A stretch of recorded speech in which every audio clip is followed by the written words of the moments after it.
Olá, está começando Diálogos URGS, a Universidade em Pauta. Este é um programa multiplataforma da Rádio da Universidade e da URGS TV.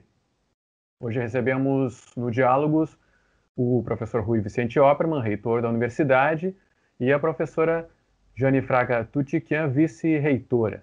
Nós vamos falar sobre os desdobramentos da consulta à comunidade e depois eleição no Conselho Universitário que indicaram a lista tríplice para a próxima gestão à frente da reitoria, num momento em que, naturalmente, a universidade passa por diversas dificuldades, assim como todos nós, o Brasil, o mundo, aliás, por causa da pandemia. Apesar disso, seguimos o trabalho, mas é normal que as pessoas se perguntem, né, como vai ser. Já se perguntavam antes da escolha, né, da consulta à comunidade, se haveria, como é que seria essa transição. E agora mais ainda, quando surgem diversos comentários sobre a indicação do futuro reitor ou reitora que estará à frente da universidade. Na verdade, é um processo mesmo difícil de entender, né? Se por nós, mais ainda por quem está fora da universidade, porque tem a consulta, tem a eleição no conselho universitário, tem a lista tríplice, né, professor Rui? Acho que já cabe uma explicação de como tem sido esse processo, né? Na verdade, desde a Constituição de 1988, né? A gente tem uma regularidade de como é esse processo. Exatamente. Nós tínhamos um grande desafio, como tu disseste, pela frente com relação à questão do proceder à eleição para reitor e vice-reitora no meio da pandemia. A universidade ela está com as suas atividades letivas presenciais suspensas, nós estamos em trabalho remoto, e isso, evidentemente, muda completamente o cenário. Nós fomos capazes, né, juntamente com o Conselho Universitário, com a Comissão Eleitoral, com a Comissão Técnica, a realizar um processo que foi absolutamente correto, dentro das normas, né? Ele já foi enviado para o Ministério da Educação, está sendo agora avaliado pelo governo, e há aí a grande expectativa para a nomeação do próximo reitorado. E essa expectativa ela aumenta ainda mais porque no governo federal atual, né, começou a se fazer as nomeações fora do primeiro da lista. Esse não é um procedimento normal, historicamente aplicável, e que está agora criando essa insegurança com relação ao que está acontecendo. E, de fato, né, a comunidade tem uma expectativa de que a sua vontade seja respeitada, né, até porque essa foi uma escolha feita tanto na consulta quanto na eleição do Conselho Universitário, e a partir daí, né, se estabelece exatamente uma perspectiva de que quem foi escolhido tem a preferência, tem a acolhida da comunidade, e com isso a gente pode garantir, né, de que a passagem por essa crise tão grande que a pandemia nos coloca, que as dificuldades orçamentárias que permanecem e se avizinham ainda maiores, requerem uma experiência que seja a experiência de garantir para a universidade o equilíbrio capaz de levar nossa universidade a se manter nos níveis de qualidade e de excelência que ela tem. Professora Jane, eu lembro, quando eu entrei na universidade como aluno, teve uma questão assim de não ter a escolha, mas naquela época era uma lista sextupla. Estamos falando aí de antes da Constituição, faz tempo já que eu entrei na universidade como aluno, né? Isso foi lá em 1988, né?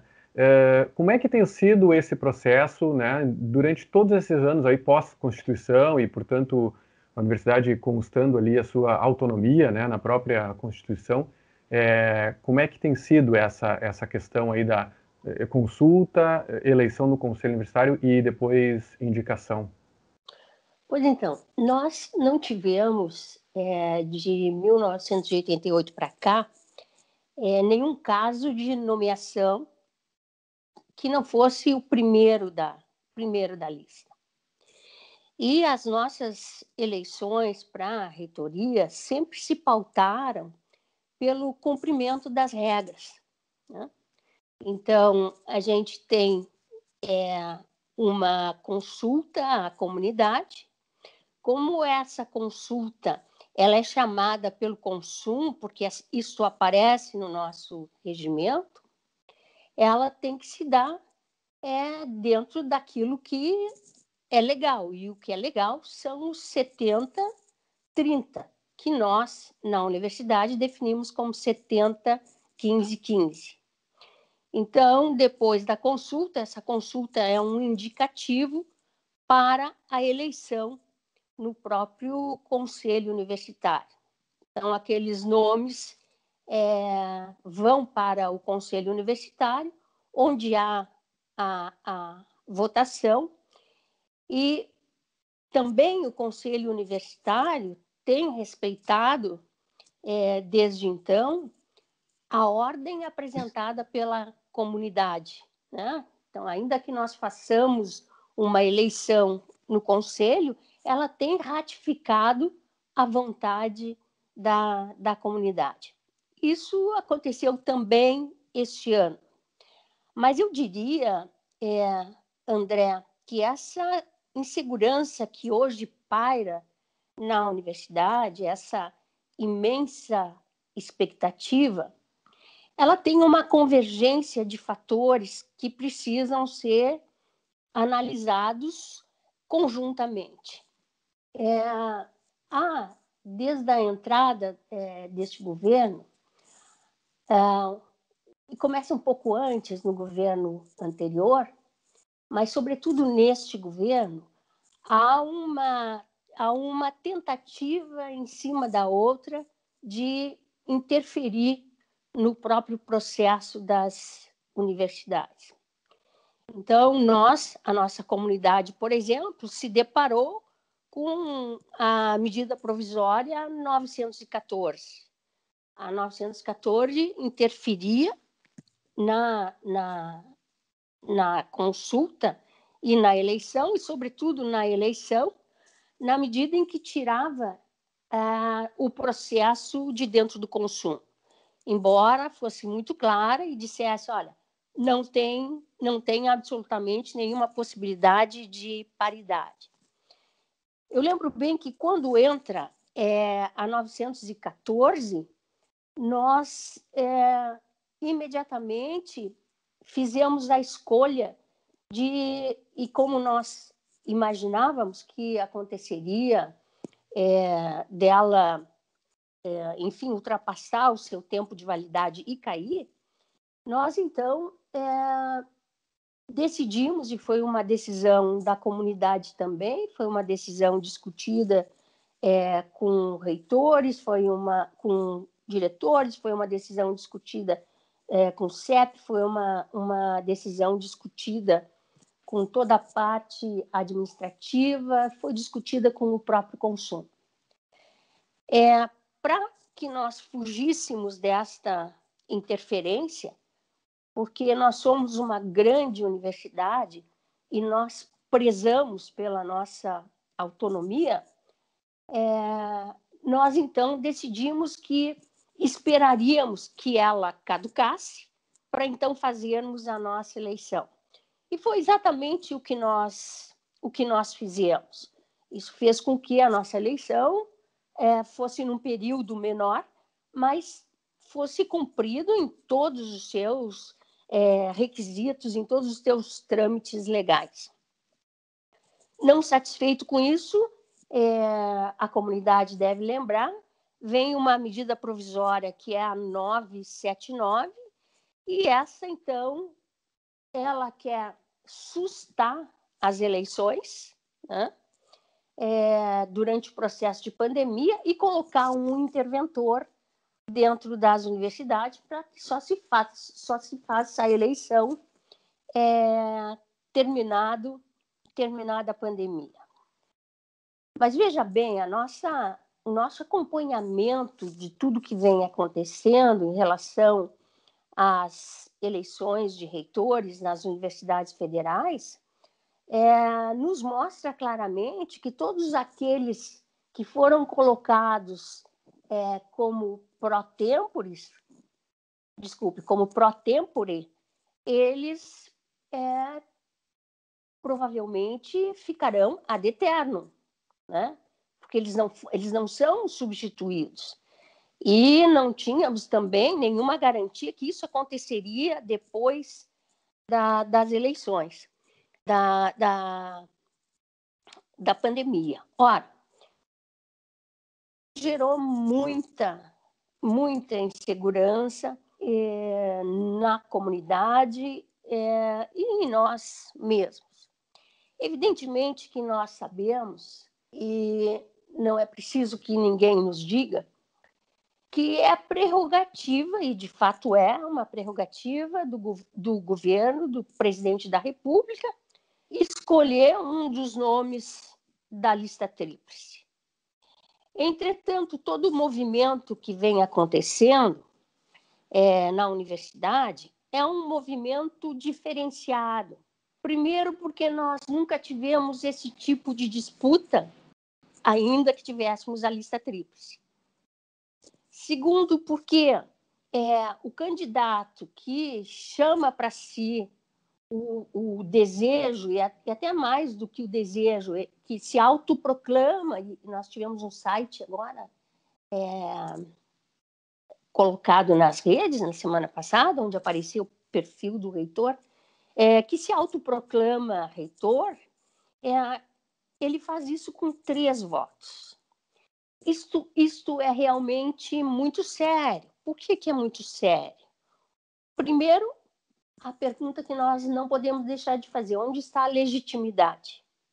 Né? Se não há o respaldo da comunidade, onde está a legitimidade para essa escolha? A segunda pergunta é por que toda essa manipulação de informações que geram mais insegurança na universidade? Porque é um tipo de política que um determinado grupo costuma fazer. Nós, evidentemente, não entraremos nesse jogo, né? Não, por uma razão muito simples, André. Nós temos 4 anos de gestão e nesses 4 anos nós fizemos muito pela universidade. E se a escolha recair sobre nós, essa escolha não há de ser por manipulação, essa escolha há de ser como reconhecimento pelo trabalho que nós fizemos. E o trabalho que nós fizemos, a universidade inteira é testemunha. Eu vi uma publicação no Jornal Zero Hora, no dia 25, nós estamos gravando no dia 26, portanto, ontem, dia 25, sobre esse assunto, né? E a matéria citava, então, que o MEC se pronunciou sobre isso, dizendo que iniciou a avaliação técnica dos 3 nomes da lista, como deve ser feito mesmo. Então, eu pergunto a vocês, existem deficiências técnicas do primeiro colocado da lista, ou mesmo da segunda colocada? Existem problemas relacionados à gestão, ou à honestidade, ou algo que fale contra o caráter, ou falta de experiência acadêmica, talvez, de credenciais, publicações, orientação de mestres e doutores, assim, que eu digo para fazer a pergunta pelo lado contrário, né? Onde estaria a razão, assim, para não se escolher o primeiro da lista, como vocês disseram que tem sido feito aí há 28 anos, né?